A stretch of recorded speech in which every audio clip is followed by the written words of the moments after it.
안녕하세요. 올해로 32살이 된 직장인 여자입니다.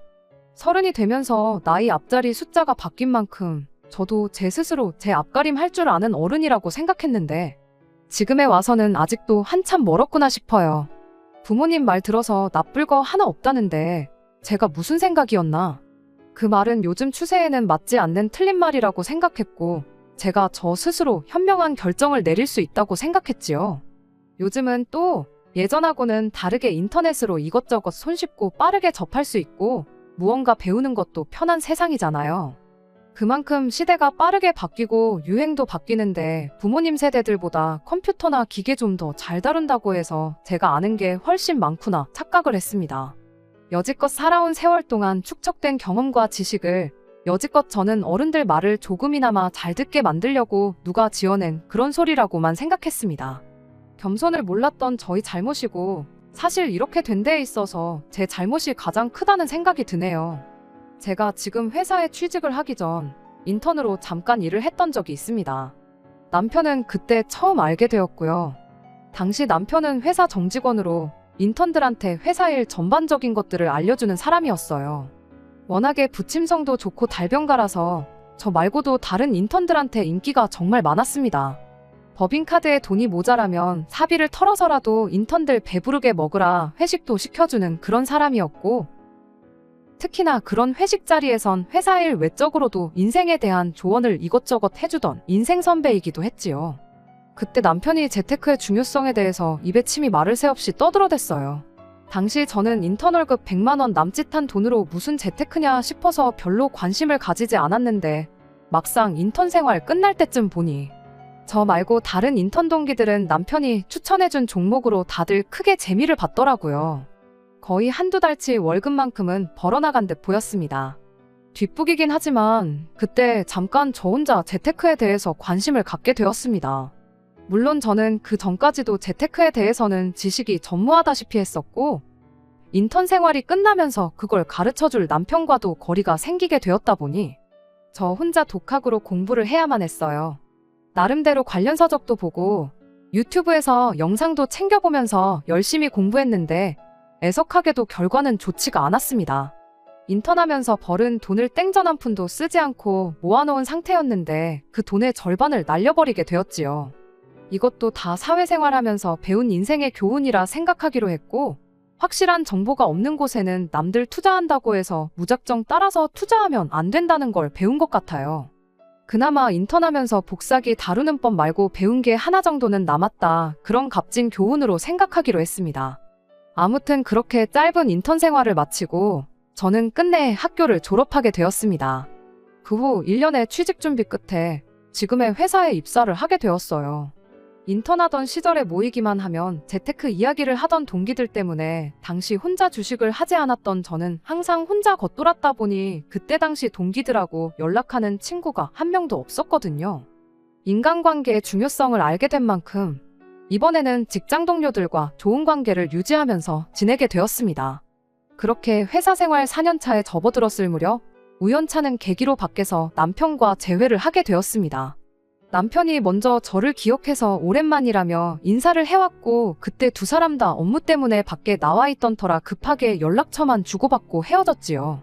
그런데 그걸 계기로 남편과 연락을 자주 주고받는 사이가 되었는데 정신 차려보니 언제부턴가 저희는 연인 사이가 되어 있었습니다.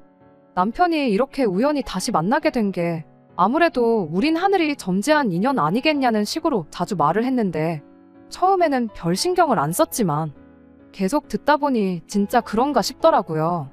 그 운명이란 소리 때문에 그랬나 연애 2년차에 남편이 갑작스레 해온 청혼을 덜컥 받아들이게 되었습니다.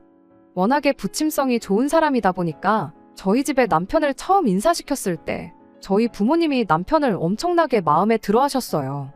서글서글하니 말도 잘하고 직장도 연봉도 좋은 편이었고 뭐 하나 빠지는 데가 없었으니까요. 남편 정도면 어디 가서 찾기 힘든 1등 신랑감이라고까지 하셨죠.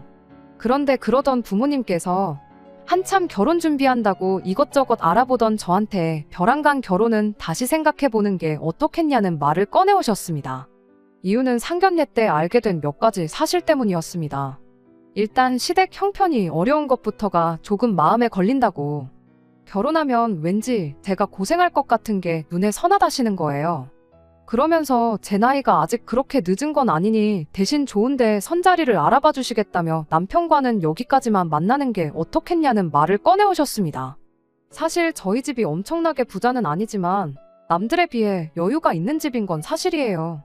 전문직으로 종사하시는 어머니와 중소기업이긴 해도 임원으로 일을 하고 계시는 아버지 덕분에 여지껏 부족함 없이 살아왔거든요.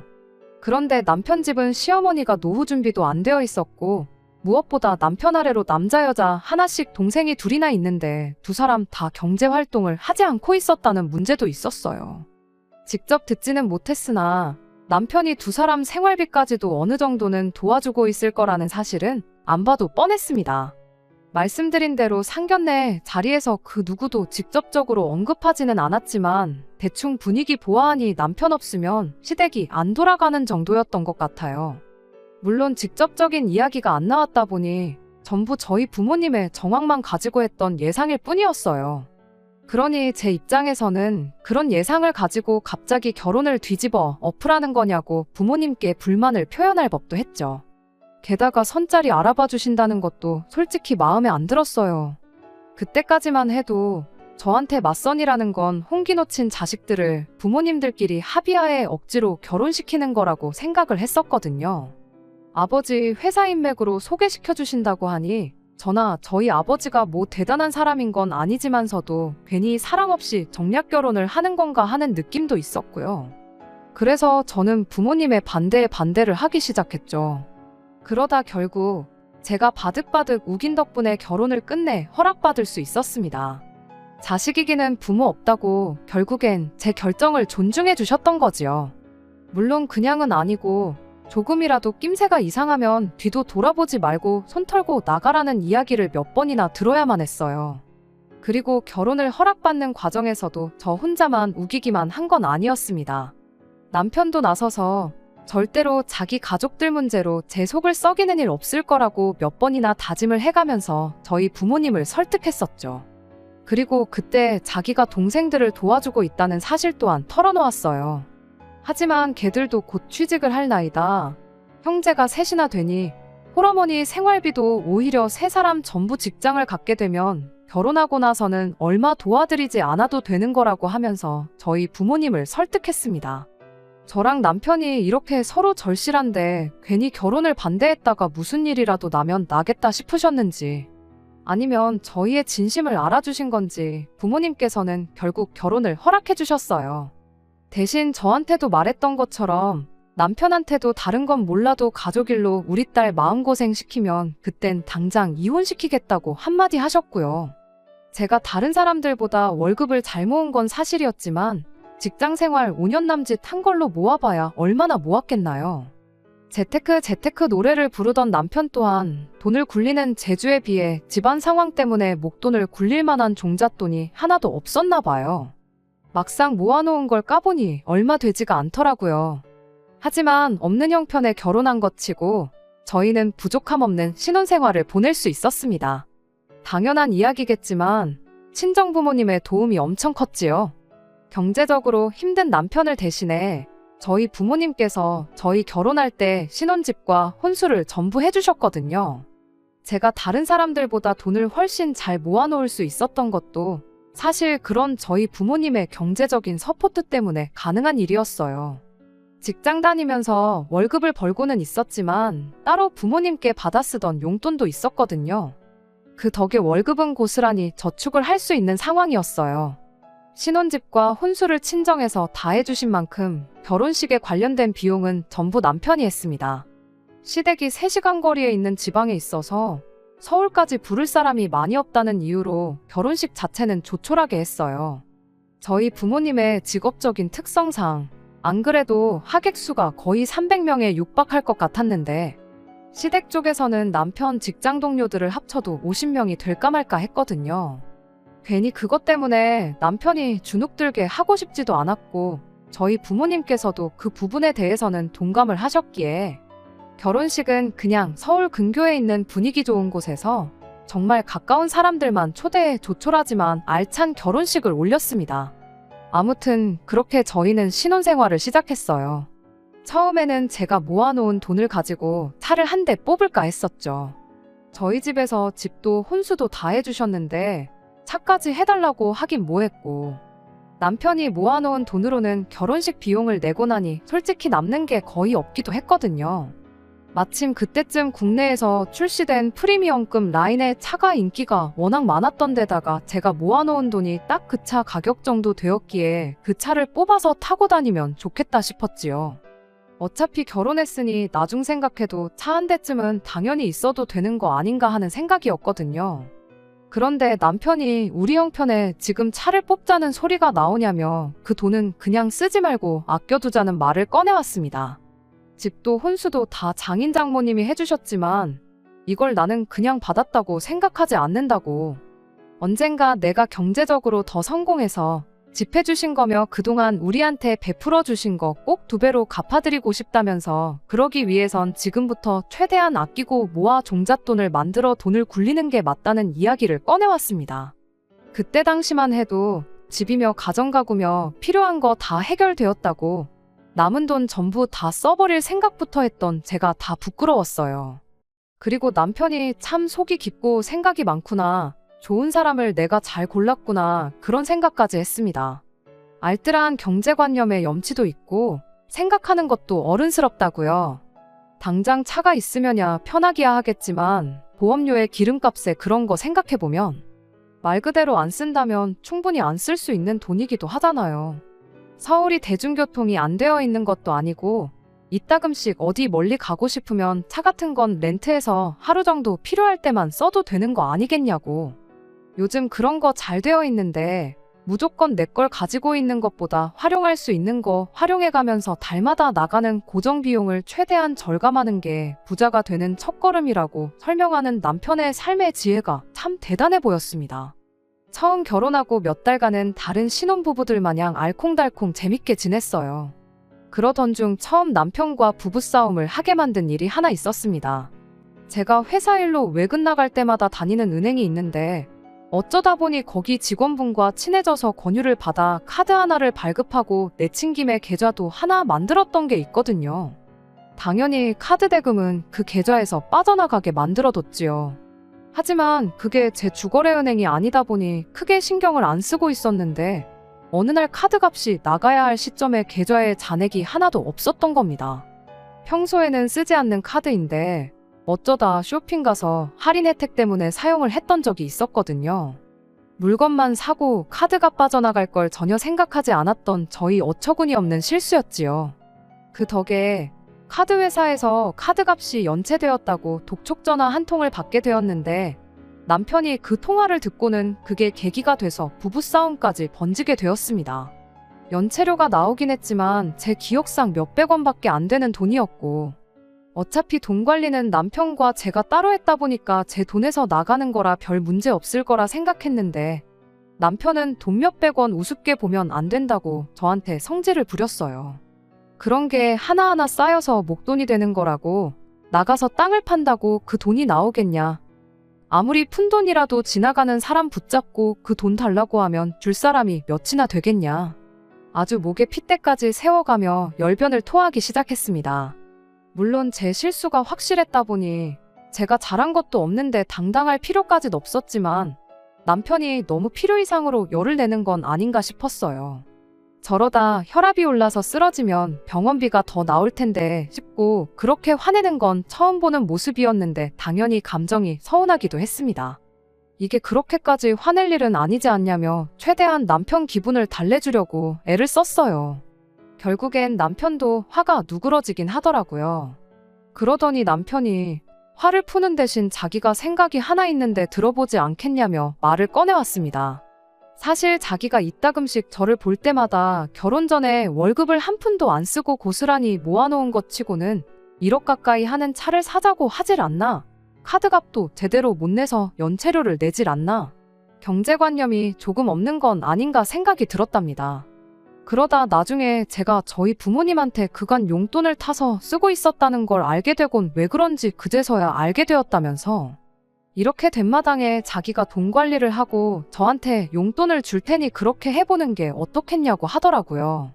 필요할 때 자기가 저한테 용돈을 주는 식으로 하고 나머지는 제 돈을 자기가 대신 굴려보겠다는 소리였어요. 거기서 제가 그렇게 하라고 하면 안 되었는데 제가 실수했던 것도 맞고 남편이 워낙에 재테크에도 빠삭한 사람이라는 걸 알고 있기도 했고 무엇보다 그때에는 제가 남편 말대로 부모님 덕분에 편하게 고생 안 하고 커서 경제관념이 보통 사람만도 못했던 건가 하는 생각까지 들었다 보니 그렇게 하는 게 좋겠다고 했어요.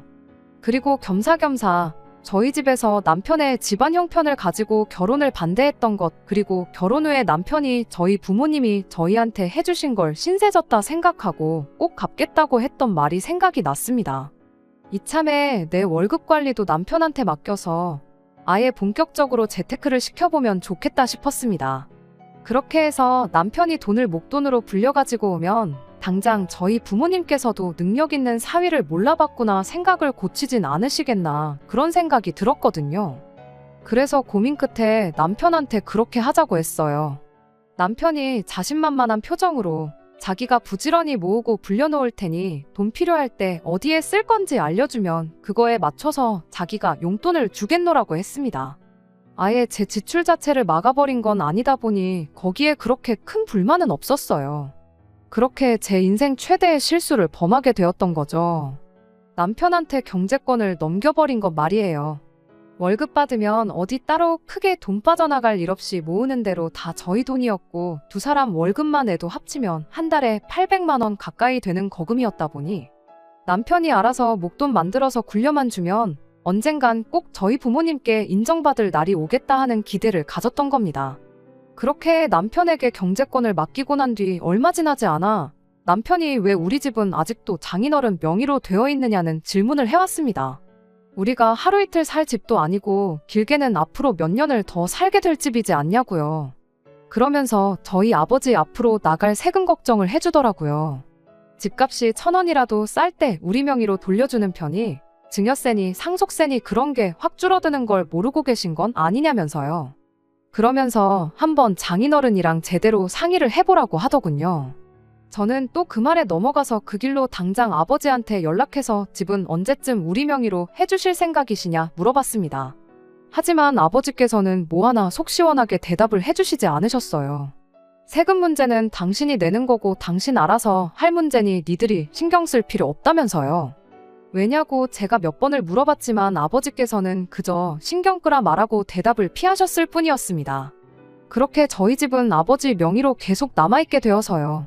결혼할 때 마냥 제가 바득바득 우겨가지고 저희들 명의로 돌려놓았다면 정말이지 이혼해버린 지금도 상상조차 하기 싫네요. 아무튼 이 사실을 남편한테 말하니 남편이 그래도 한번 다시 생각은 해보시는 게 좋을 텐데 하고는 아쉬워했어요. 하지만 아버지께서 신경 쓰지 말라고 하셨는데 거기다 대고 바꿔달라고 우길 수도 없는 노릇이지 않냐고 말했더니 이내 알겠다고 하고는 장인어른이 알아서 하신다니 자기는 신경 안 쓰겠다 하고 순순히 포기를 했습니다. 그 뒤로 시간이 지나 결혼한 지도 어느덧 2년이라는 세월이 흘렀습니다. 저희는 언제나처럼 사이가 좋았고 친정 부모님께 진 신세를 갚기 위해서 여유로운 형편에도 불구하고 누구보다 아끼고 노력하면서 열심히 살고 있었어요. 서로 맡은 바 자기 자리에서 할 일을 그대로 하고 있었는데 달라진 게 하나 있었으니 그게 시댁이었습니다. 사실 결혼하고 여지껏 시댁하고는 왕래가 한 번도 없었거든요. 무엇보다 저희가 차도 없고 그런 상황이다 보니 3시간 거리에 떨어져 사는 시댁에 오며 가며 하는 게 힘들었던 게 가장 큰 이유였어요. 시댁에 하는 안부 전화도 남편이 알아서 다 했었다 보니 제가 딱히 시댁에 연락을 할 일도 없었습니다. 그런데 올해 초 갑작스럽게 시어머니가 저한테 연락을 해왔어요. 시어머니가 갑자기 며느리한테 연락을 한 게 좋은 신호는 아니었습니다. 처음 전화한 날에 저한테 했던 말이 너는 며느리가 돼서 시어머니한테 어찌 전화 한 통 먼저 하는 법이 없냐는 잔소리였거든요.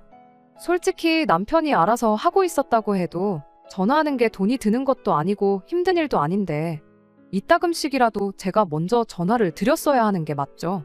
말씀드렸다시피 시댁에 관한 일은 전부 남편이 알아서 했었어요.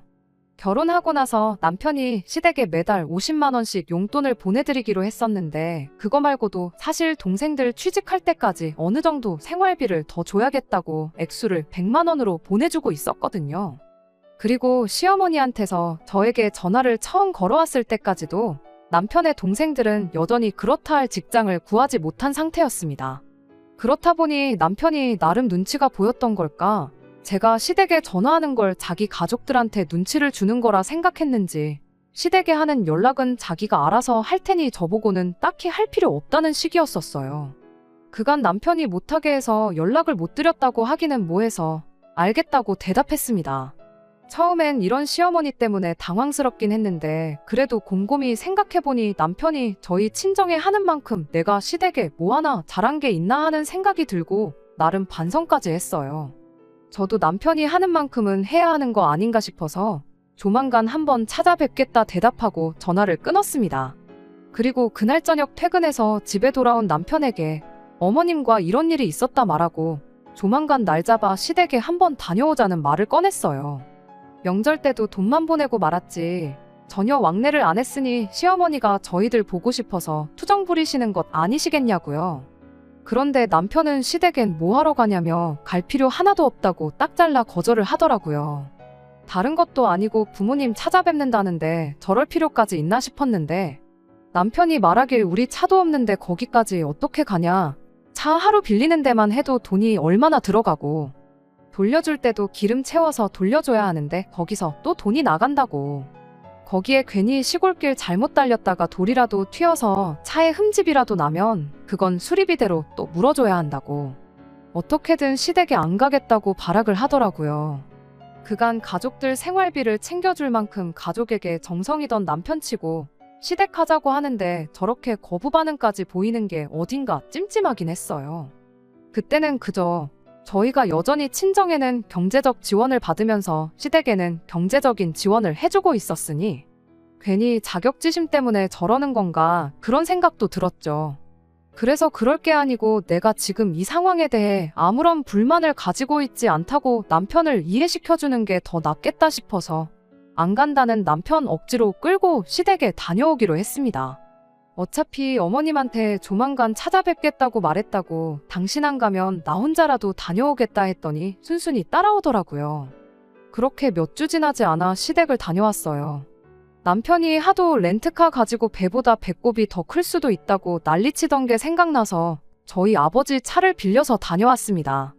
그런데 시댁에 도착하고 나니까 지난 2년간 뭐가 달라져도 엄청 달라졌다는 게 눈에 딱 보이더라고요. 시댁이 평범한 시골에 있는 주택이었는데 허름한 외관은 그대로였지만 실내가 아예 다른 집이 되어 있었어요. 마당이 보이는 샤시도 테두리가 삐까번쩍한 게 새 것으로 교체한 것처럼 보였고요. 집안에는 도배랑 장판은 물론이고 화장실 부엌 타일이며 수전의 변기까지 전부 새 것으로 바뀌어 있었습니다. 오히려 저희 집보다 더 신혼집에 가깝다고 해도 무방할 만큼 깔끔했지요. 누가 봐도 오래 써서 낡을 만큼 낡았고 가전제품 박물관에서나 볼 법한 오래된 가전들도 전부 싹 최신 기종으로 바뀌어 있던 데다가 방마다 벽걸이 에어컨이 하나씩 달려 있었어요. 물론 시댁이 계속 허름하게 살아야 한다는 법은 없지만 이건 뭐 한눈에 봐도 황골탈태라고 할 만큼 달라져 있다 보니 그때부터는 놀랍다기보다 뭔가 쎄한 느낌이 들기 시작했어요. 결혼하고 나서 남편이 시댁에 보내주던 돈이 100만 원이었어요. 많은 돈이긴 하지만 결혼 전에 드리던 액수랑 비교해보면 오히려 푼돈에 불과하다고 할 만큼 액수가 많이 줄어드는 상황이었습니다. 게다가 저희 결혼한 지 고작 2년 지났는데 인테리어에 가전가구까지 바꾸기엔 그간 달마다 100만 원씩 들인 걸로 바꿨다고 하기엔 불가능에 가까운 변화였으니 이게 무슨 일인가 하는 생각이 들기 시작했어요. 그런데 그러던 와중에 밖에서 부르릉 소리가 나더라고요. 뭔가 하고 봤더니 시동생이 마당에 주차를 하는 소리였습니다. 딱 봐도 연식이 좀 돼 보이는 중고차이긴 했지만 아주 유명한 외제차 브랜드였고 차 크기도 저희 아버지 차보다 커다란 게 못해도 돈 1,000만 원은 넘게 줬겠구나 싶었습니다. 남매끼리 어딜 다녀온 건지 조수석에서 신우도 같이 내렸는데 신우는 위아래로 쫙 빼입고는 명품 가방까지 떡하니 들고 내리더라고요. 시동생들이 남편 보고 얼굴 까먹겠다며 오랜만이라 엄청 반가워하는 분위기이긴 했는데 저는 그때부터 이 알게 모르게 느껴지는 기분 나쁜 예감 때문에 온 신경이 곤두서 있었습니다. 그 와중에 요즘 먹고 살기가 너무 빠듯하다며 3시간 거리를 운전해서 온 저희한테 고작 삼겹살 2팩 구워서 라면하고 같이 주시더라고요. 시어머니는 얼굴 한번 보고 살자던 분 치고 저한테 말을 한마디도 안 꺼셨어요. 남편을 반겨주는 것도 동생들 뿐이었지 시어머니하고는 말 한마디 없었습니다. 잠깐 쉬는 시간에 남편이 운전해서 가는 데만 3시간 더 걸린다고 여기 있는 거 불편하지 않냐며 저를 자꾸만 재촉하길래 알겠다 말하고 바로 집으로 출발했어요. 집에 오는 길에 아무래도 신경이 쓰여서 남편한테 물어봤어요. 혹시 시어머니 뭐 로또라도 된 거냐고요. 집이 2년 전하고 비교해보면 완전히 딴판이지 않냐고. 리모델링도 도배장판만 대충 한 게 아니고 아예 싹 다 뜯어 고친 것 같다고. 거기에 가전가구들도 우리 쓰는 것보다 훨씬 좋은 것도 있더라. 못해도 몇 천은 들었을 것 같은데. 게다가 신우 입은 옷부터 가방에 시동생 외제차까지 끌고 다니는 거 보면 못해도 로또 2등은 된 거 아니시겠냐고 했죠. 그런데 남편이 제 말에는 대답을 하지 않고 밤길에 운전하는데 신경 쓰이게 말 걸지 말라며 대놓고 대답을 피하더라고요. 그러면서 집에 가서 이야기하자는 식으로 말해놓곤 막상 집에 도착하니까 운전하느라 피곤해 죽겠다고 그 길로 곧장 침대로 기어들어가대요. 평소 남편 모습을 생각하면 너무 다른 모습이라 안 좋은 예감을 지울 수가 없었어요. 그날 하루는 아예 제가 생각하는 그런 건 아니길 하면서 뜬 눈으로 밤을 새웠죠. 다음날 아침이 돼서야 남편 입에서 대답을 듣게 되었어요. 로또에 당첨된 게 아니고 조만간 신우가 결혼을 할 거라는 대답이었습니다. 결혼할 상대방이 그쪽 동네에서는 그래도 지역 유지라고 할 만큼 넉넉한 집안 사람이랍니다.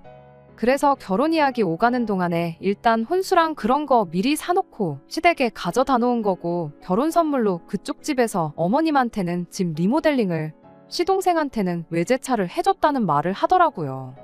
신우야 아내 될 사람이니까 위아래로 쫙 빼주고 명품 가방까지 사준 거 아니겠냐고 하는데 믿는다면 충분히 믿을 법한 이야기이긴 했지만 솔직히 가전가구가 뭐 유행하는 간식들 마냥 품절 사태가 나는 것도 아닌데 미리 사놓는다는 게 말도 안 된다는 생각이었어요.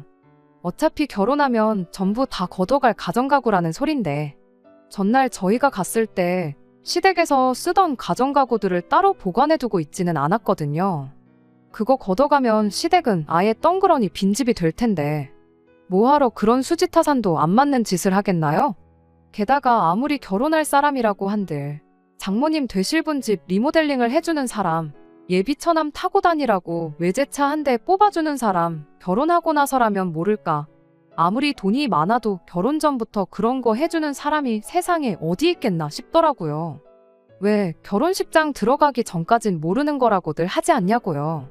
그랬더니 남편이 잠깐 잠잠히 있다가 입을 열기를 내 동생 이상하게 볼까 봐서 말을 안 했는데 사실 결혼하는 게 둘이 사랑해서 하는 것도 있지만 신우가 지금 그 사람 아이를 가진 상황이라는 말을 꺼내더군요. 그런데 그때 남편이 저한테 허접한 거짓말을 하고 있다는 걸 딱 눈치챘어요. 아이가 생겨서 결혼을 무조건 하게 되었다면 설득력이 있는 소리긴 하지만 바로 하루 전날 일이었잖아요. 전날까지 신우랑 같이 있었는데 이미 집안 인테리어나 가전가구들 상태 보면 사용감도 있고 바꾼 지 좀 돼 보였는데 신우 배는 여전히 날씬했거든요. 임신 초기라는 변명은 통하지 않는 상황이었어요. 무엇보다 삼겹살에 라면 끓여 먹으면서 신우가 삼겹살 먹는데 소주가 빠지면 섭하지하면서 냉장고에서 술을 4병이나 꺼내왔거든요. 저는 애초에 술을 안 좋아하기도 하고 남편도 운전을 해야 했기 때문에 그 소주 4병을 신우랑 시동생 둘이서 다 마셨습니다. 그런데 애초에 애가 졌다는 여자가 술을 마시는 것부터가 말도 안 되는 소리잖아요. 당연히 남편이 허접한 변명을 하고 있다는 사실을 대번에 눈치챘고 나한테 필시 숨기는 게 있구나 확신을 갖게 되었습니다. 남편은 저한테 끝까지 신경 쓸 거 없다며 오히려 잘 됐다고 신우가 결혼하게 되면 그쪽 집에서 시댁까지 경제적으로 지원을 해주기로 했으니 이제 그만 궁금해하라고 하는데 그 꼴을 보니 도둑이 제 발 저려서 저러는 건가 싶었고 일단 저는 신우가 아이를 가졌다는 말을 믿는 척하면서 계속해서 남편을 떠보기로 했어요. 다른 게 아니라 그때부턴 남편이 관리해주겠다고 가져갔던 제 돈이 걱정이 되기 시작했거든요. 그래서 제가 먼저 남편에게 그래도 그쪽 집에서 너무 다 해가는 거 아니냐고 우리가 신우한테 뭐 하나라도 해줘야 하는 거 아니겠냐 슬쩍 말을 꺼냈습니다. 좌불안석 거짓말하고 있는 거 들킬까봐 불안한 표정으로 일관하던 남편이 순식간에 표정이 바뀌어서는 이게 웬 떡이냐 하고 덥석 미끼를 물더라고요. 안 그래도 저한테 그걸 물어볼까 말까 고민했었다면서 신우 결혼으로 평생 시댁은 신경 끄고 살아도 되게 되었는데 집 한 채는 못 해줘도 신혼집에 보태던지 신혼의 시댁에다가 예단을 하던지 하라고 해서 1억 정도만 지원해주면 어떻겠냐는 말을 꺼내는 거예요. 그 1억이 마치 제가 맡겨놓은 그 돈을 말하는 것 같아서 남편에게 그럼 내가 큰맘 먹고 내 돈 신우한테 지원해주는 걸로 하자고 말을 꺼냈습니다. 대신 그 돈은 생색이라도 나게 내가 직접 전달해주겠다고, 그러니까 내 돈을 일단 다시 저한테 돌려달라고 했어요. 그 말이 끝나기가 무섭게 남편이 정색을 하면서 이제 결혼했으니 우리 돈인데 왜 당신이 생색을 내려고 하느냐고 따져묻더라고요. 기회는 이때다 싶어서 여지껏 내가 시댁에 소홀했던 것도 있고 하니 이참에 신우 도와주면서 어머님한테도 점수 좀 따려고 그런다고 당장 돈을 보내라고 말을 건넸죠. 그랬더니 남편이 제 돈은 지금 투자한다고 주식에 묶여있는 상태라 빼기 그렇다고 슬쩍 발을 빼길래 그럼 우리가 무슨 돈이 있어서 신우한테 1억 정도를 해준다고 했느냐고 물어봤습니다. 그랬더니 남편이 아닌 게 아니고 지금 상황이 이러니 장인 장모님한테 조금 빌려보면 어떻겠냐는 소리를 하더라고요. 아닌 게 아니라 원래 자기 계획대로라면 아버지한테서 집 명의를 이전받고 집을 담보로 대출을 받아 지금 투자하고 있는 곳에 투자를 했으면 벌써 2배에 가까운 수익을 올렸을 거라는 소리를 하더라고요. 그래서 당신 지금 우리 부모님 때문에 손해를 봤다고 말하고 싶은 거냐고. 그럴 게 아니고 내 돈을 벌써 2배나 불려놓았으면 우리 수중에 2억은 넘게 있는 거 아니냐고. 일단 거기서 1억만 빼서 신우해주자고. 그러면 나도 아버지한테 다시 말해서 집명에 확실하게 이전받고 집담보로 대출받아 투자도 가능하도록 이야기를 해보겠다고 했습니다. 당연히 진심으로 한 말은 아니었고 전부 남편을 떠보려고 했던 말이었어요. 남편한테는 더할 나위 없이 파격적인 조건이었을 텐데도 불구하고 그렇게는 안 된다고 끝까지 고집을 부리길래 그때 제가 남편한테 그럼 일단 당신 주식 계좌부터 보여달라고 했습니다. 자꾸만 안 된다고 하는 거 보니 일단 내 돈부터 두 눈으로 확인하고 싶다고요. 그랬더니 남편이 부부 사이에 신뢰가 이렇게 없어서야 쓰겠냐며 그냥 자기만 믿으라고 막무가내로 어깃장을 부리기 시작했어요. 주식계좌 보여준다고 그 돈이 없어지는 것도 아닌데 자꾸만 숨기는 게 더 신뢰가 안 가는 행동 아니냐고 저도 똑같이 고집을 부렸습니다. 결국엔 남편이 핸드폰을 열어서 자기 계좌를 보여줬는데 2배로 불렸다는 말이 무색하게 남편 통장에는 땡전 한 푼 없었어요. 이게 무슨 상황이냐고 당장 통장부터 까라고 했는데 통장 내역이 아주 가관이 아니었습니다. 이미 관리해주겠다고 제 돈을 받아간 시점부터 시댁으로 퍼다 나른 흔적들이 줄줄이 나오기 시작했으니까요. 가구점이며 인테리어 업체며 신우랑 시동생한테 각각 1,500씩 보낸 기록까지 고스란히 말이지요. 이미 제가 돈을 보내준 지 1년도 지나지 않아 전액을 전부 시댁에 퍼다 날랐고 그 이후에는 짬짬이 돈 생길 때마다 시댁에 보내준 기록밖에 없었지 주식 같은 건 눈 씻고 찾아봐도 있을 리가 만무했던 거죠. 이건 어떻게 설명할 거냐 물었더니 뻔뻔하게도 신우랑 시동생한테 보낸 돈은 빌려준 돈이고 시댁 가정가구 바꿔준 것과 시댁 리모델링 해준 건 다 신우가 시집 갈 수 있는 여건을 마련해주느라 그런 거랍니다. 신우가 결혼한다는 건 거짓말인 줄 알았는데 결혼을 전제로 진짜 만나는 사람이 있긴 했나 보더라고요. 그런데 집 형편이 너무 어려워 보이면 모처럼 돈 많은 집 남자 물어왔는데 결혼 이야기 나오기 전에 파토날 수도 있는 거 아니겠냐고. 그래서 형편이 넉넉한 것처럼 보이게 하기 위해서 선투자를 한 거랍니다. 그쪽 집안이 시골 동네라고 해도 돈이 상상도 못할 만큼 엄청 많은 사람들이라고 일단 신우가 그 집에 시집만 가면 몇 배로 돌려받을 수 있으니까 그걸 투자라고 한 거라네요. 아무리 돈이 많다고 한들 세상에 시집 갔다고 2억을 시댁에 그것도 자기 처형한테 그냥 주는 사람이 세상에 어디 있겠냐고 했더니 남편이 한다는 소리가 장인 장모님도 우리 결혼한다고 집이랑 혼수까지 다 해주시지 않으셨냐고. 가족이란 그런 거라고 말도 안 되는 소리를 하고 있는 겁니다. 괜히 기우는 결혼시켰다가 내 동생이 그 집에서 식모처럼 살게 되면 어떡할 거냐고 내 동생 인생 책임질 수 있냐고 따져묻길래 너는 뭐 우리 집의 기운은 결혼해서 머슴살이 한 적이 있냐고 똑같이 따져 물어줬습니다. 어디서 머슴 자식이 대감집 아가씨 재산으로 지 가족들 퍼주고 그것도 모자라 대감어른 돈으로 동생 결혼 비용까지 뜯어가려고 개수작을 부리냐고. 잔말 말고 시댁에 바꿔준 거 죄다 팔아서라도 당장 내 돈 만들어 오라고 했어요.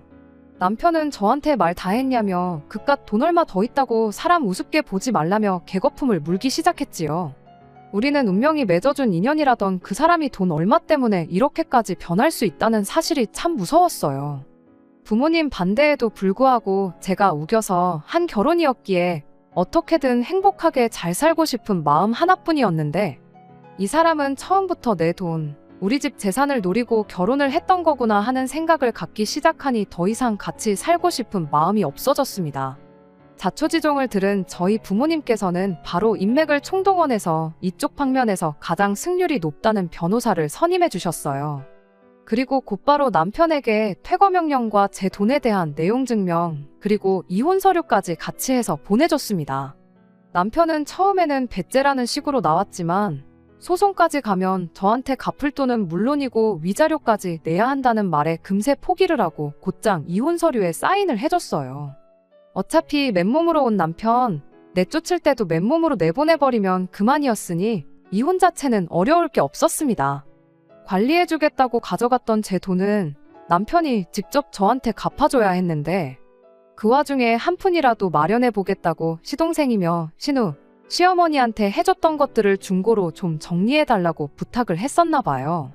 그런데 그 줬다 뺏는 게 어디 있냐며 괜히 능력도 안 되는 거 해줬다가 이제 와서 가족들한테 손 벌리지 말라는 소리를 듣고는 가족들한테 손절을 당했답니다.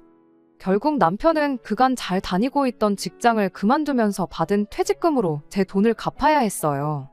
그 와중에 또 힘든 상황에 자기를 외면한 가족들에게 복수하겠다고 신우 결혼할 상대방을 찾아가서 사실 우리 집 개풀도 없고 다 내가 아내 돈 등쳐먹어서 마련해준 거라고. 괜히 내 동생하고 결혼했다가 평생을 뜯어먹히고 살 수도 있다며 난리를 부렸나 봐요. 결국 그렇게 신우 결혼까지 파토를 내버렸는가 봅니다. 그렇게 가족들 챙길 땐 뒤도 생각 안 하고 있는 대로 퍼주더니 이렇게 된 걸 보니 다시 한번 돈이라는 게 참 무섭구나 하는 생각이 들었어요. 지금에 와서는 제가 뭐가 그렇게 잘나서 부모님이 하는 말 귀 기울여 안 듣고 이 결혼을 했나 하는 후회뿐입니다. 돈도 이자까지 해서 다 돌려받았지만 부모님이 하지 말라는 결혼 억지로 했다가 저에게 남은 건 이혼했다는 꼬리표 뿐이네요. 이 또한 부모님 말씀을 새겨듣지 않은 벌을 받고 있는 거라 생각하고 있습니다. 앞으로는 큰일을 결정함에 있어서 부모님이 하는 말은 무조건 듣기로 생각을 고쳐먹었어요. 그래도 남편이며 남편 가족들이 전부 다 같이 망해버린 거 하나, 그거 하나로 위안 삼고 저는 앞으로 제 앞길만 신경 쓰고 살 생각입니다.